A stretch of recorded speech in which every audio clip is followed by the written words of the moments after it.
ഞാൻ ration card നോക്കി ration card തപ്പി നടന്ന് കിട്ടിയില്ല.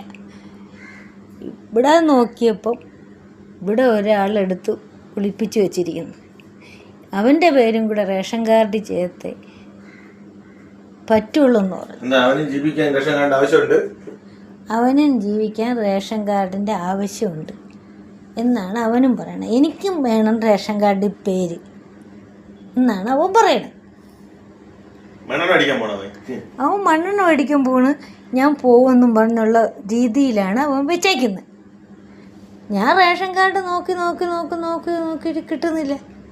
നോക്കുന്നുണ്ടാ, ഞാൻ ഒന്നും അറിഞ്ഞിട്ടില്ല എന്ന മട്ടിലിരിക്കുന്നു. നോക്ക്, എൻ്റെ സാധനങ്ങൾ അവൻ ഒളിപ്പിച്ച് വയ്ക്കും. ഇതാണ് അവൻ്റെ പരിപാടി. എൻ്റെ പല സാധനങ്ങളും കാണൂല. ഇവൻ ഈ പല സാധനങ്ങളും കാണൂല. അവസാനം എടുത്തു നോക്കുമ്പോൾ ഇവൻ്റെ അടിയിൽ ഇങ്ങനെ ഇരിക്കും.